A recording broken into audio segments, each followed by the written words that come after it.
Lupa subscribe, like, dan share. Oke.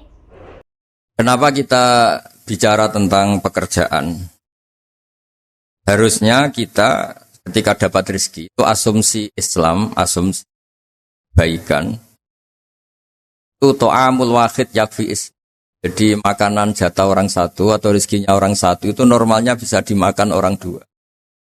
Wa to'amusnaini yakfi arba'atan. Normalnya rezekinya orang dua itu bisa dimanfaatkan, bisa mencukupi orang empat. Jadi kekacauan dunia ini dimulai karena jatahnya orang satu menghabiskan jatahnya orang seribu. Jadi gara-gara kerakusan itu terus sistem sosial itu menjadi kacau.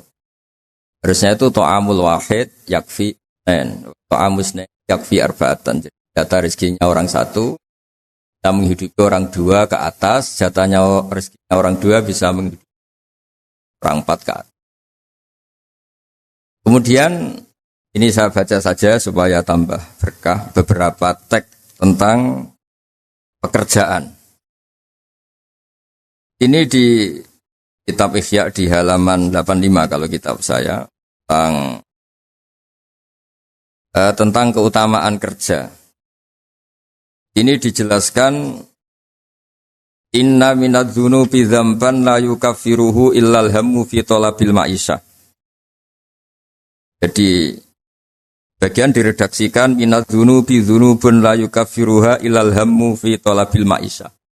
Jadi sebagian dosa itu ada dosa yang tidak bisa dihapuskan oleh istighfar, tidak bisa dihapuskan oleh sedekah, tidak bisa dihapuskan oleh misalnya wiridan. Yang bisa menghapuskan dosa itu hanya kalau kita serius atau kepikiran, hammu itu kepikiran mencari maisha, cari rezeki. Jadi sudut pandang itu penting. Jadi kita yang sedang istighosah atau kita yang sedang pengajian atau mungkin kita sedang jadi ustadz, melihat orang mencangkul, orang ke pabrik, orang di aktivitas pekerjaannya itu harus kita lihat bahwa mereka adalah orang-orang yang sejatinya sedang minta ampun sama Allah Subhanahu wa Ta'ala. Karena di sistem pekerjaan itu lahirlah satu variabel atau satu apa saja yang positif.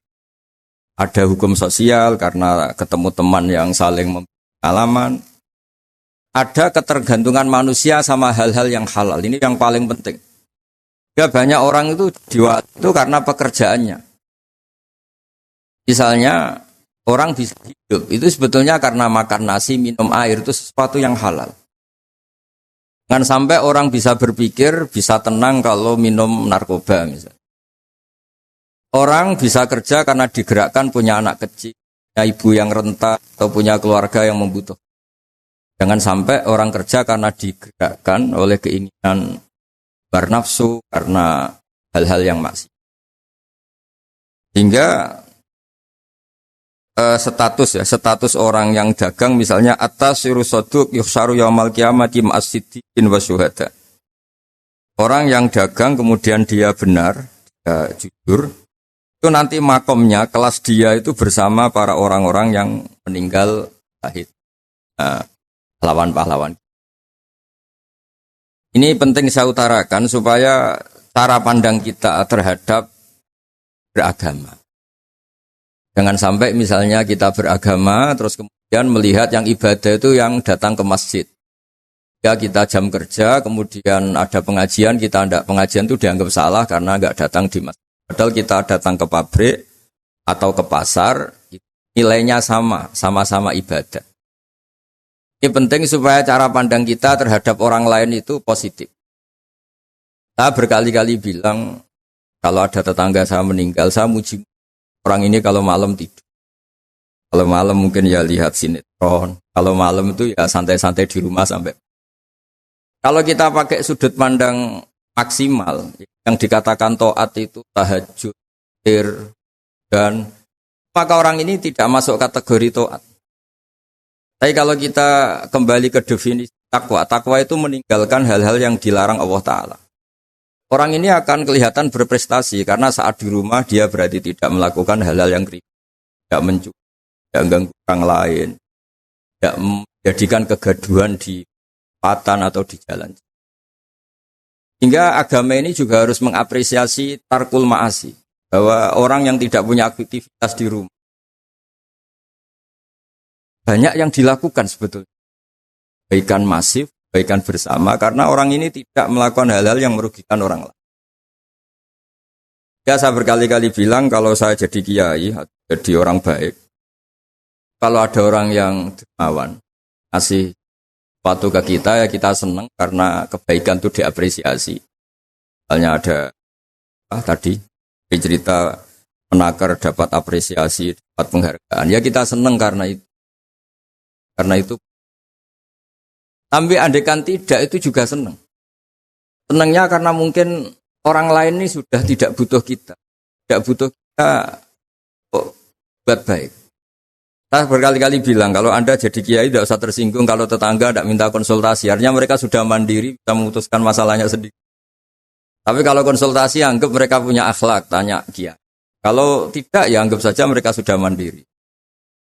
Makanya sudut pandang ya dalam Islam, sudut pandang itu penting sekali. Jadi setelah kita baca beberapa hadis, suatu saat Rasulullah itu ngaji di masjid, teras masjid. Dia ngaji. Dan ada pemuda dengan cangkulnya, dengan enaknya ngelewati Rasulullah. Ya para sahabat tuh komplain, ini ngawur sekali, ada Rasulullah ngaji tapi tidak ikut ngaji. Malah berlalu saja ke ladangnya. Tapi ketika dengan tanda kutip disalahkan, Rasulullah malah bela pemuda tadi.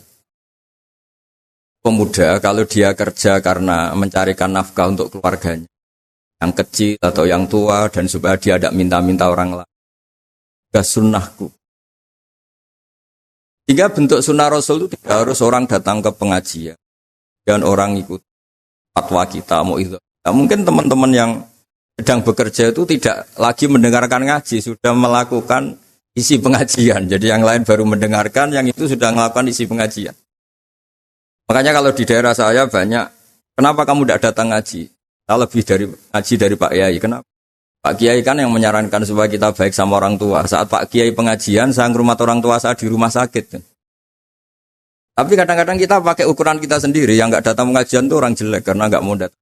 Padahal jangan-jangan yang sedang di rumah, itu yang sedang melakukan isi pengajian itu. Ya dia tidak datang karena ngerawat orang tuanya, karena sedang asik dengan istri. Itu harus disebut bagian dari kebaikan.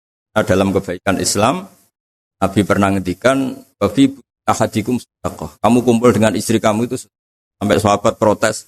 Ya Rasulullah, masa ayati ahaduna syahwatahu wa huwa lahu ajrun. Masa urusan seneng-seneng sama istri dia dapat pahala.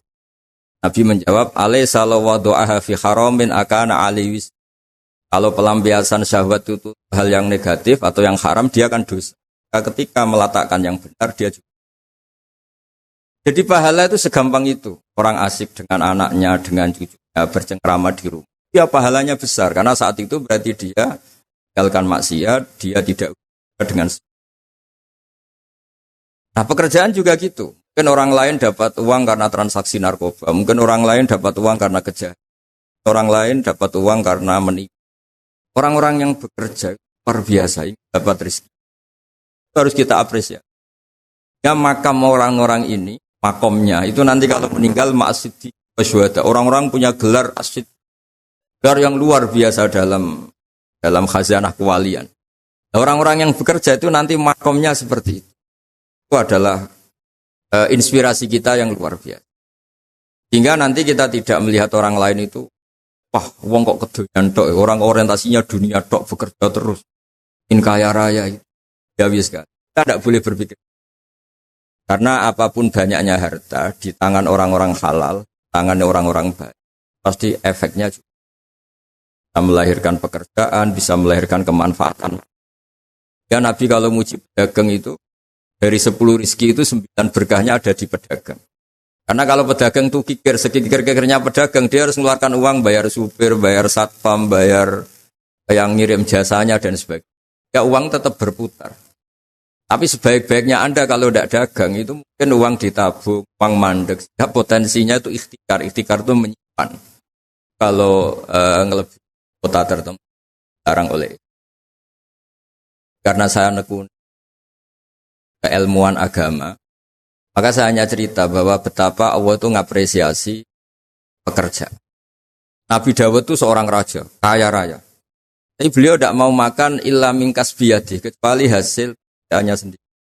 Masyhur itu di riwayat, beliau seorang raja, tapi hanya makan kalau tembikar atau anyaman bambunya atau apalah. Pokoknya dari anyaman bambu itu terjual. Kalau hari itu nggak terjual ya nggak bisa makan. Padahal beliau seorang raja, saking inginnya supaya rezeki yang dia makan, yang beliau makan mingkas biyadi, dari hasil karyanya sendiri.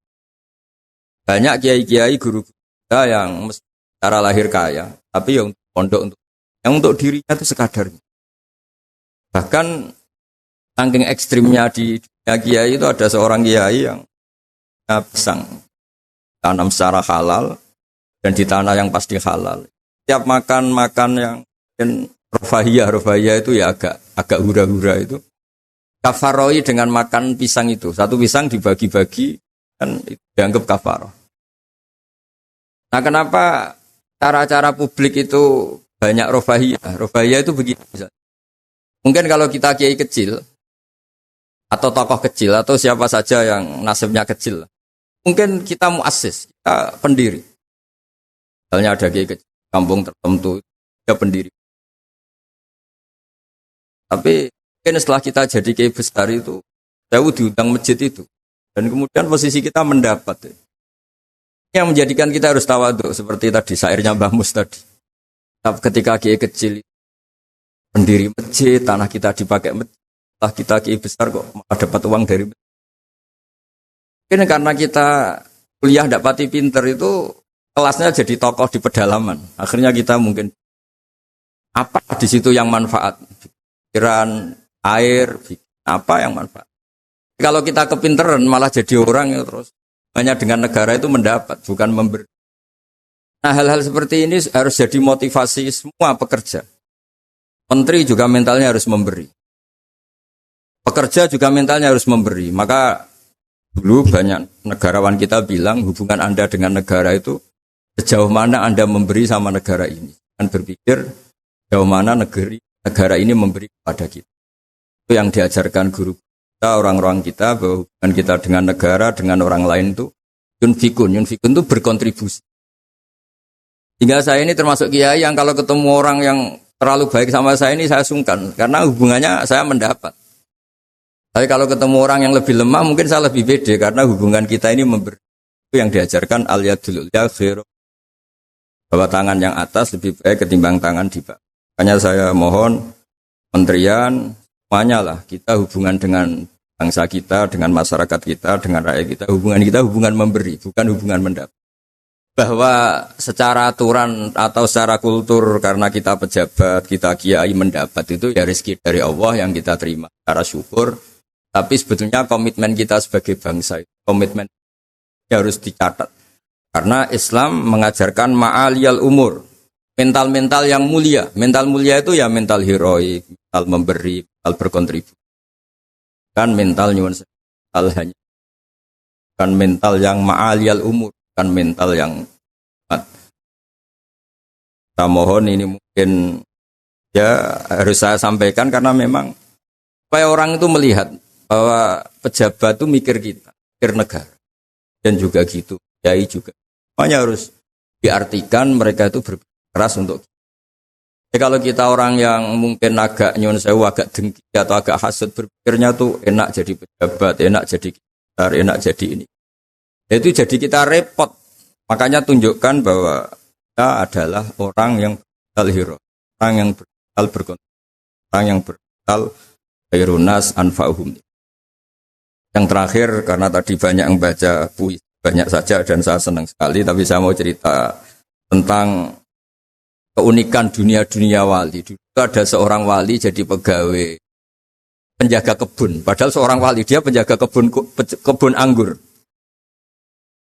Jaga kebun anggur, karena dia wali hanya jaga aja. Tahun-tahun dia jaga di situ, mungkin 10 tahun. Suatu saat majikannya datang. Saya ambilkan anggur terbaik, yang paling manis. Karena dia agak pengalaman ngambil yang merah merona, yang tidak kehitam-hitam diambil. Ternyata kecut sekali, masam sekali. Majikannya marah-marah. Kamu kerja di sini 10 tahun tidak pengalaman. Harusnya kamu bisa membedakan mana yang manis, mana yang masih masam. Ya saya ini kan kiai, jadi tidak pernah ngambil sesuatu yang tidak hak saya.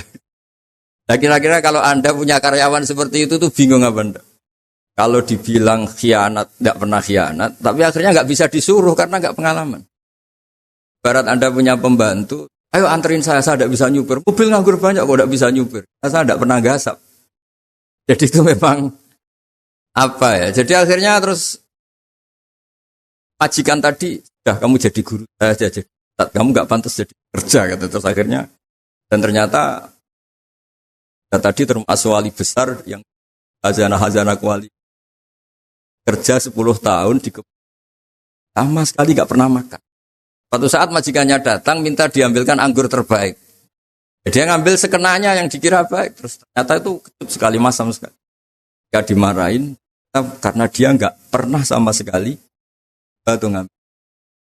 Dia merasa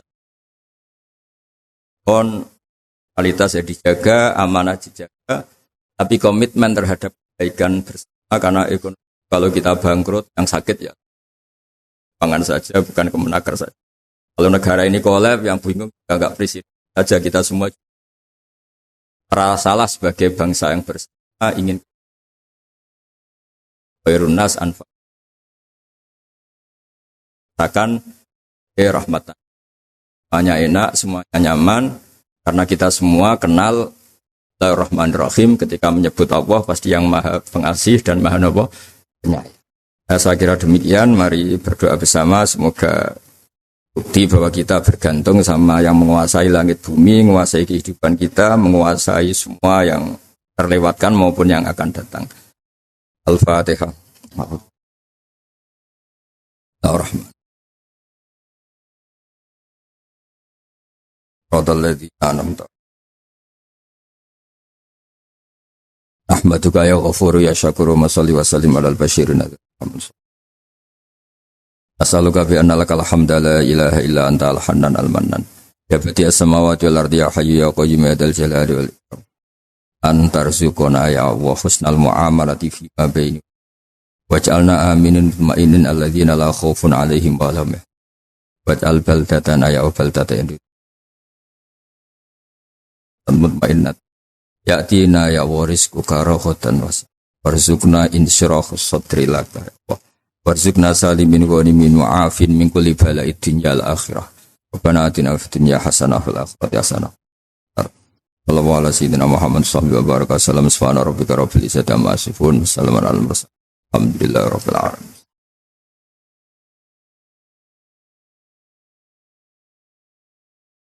Ya kurang lebih mohon maaf. Assalamualaikum warahmatullahi wabarakatuh.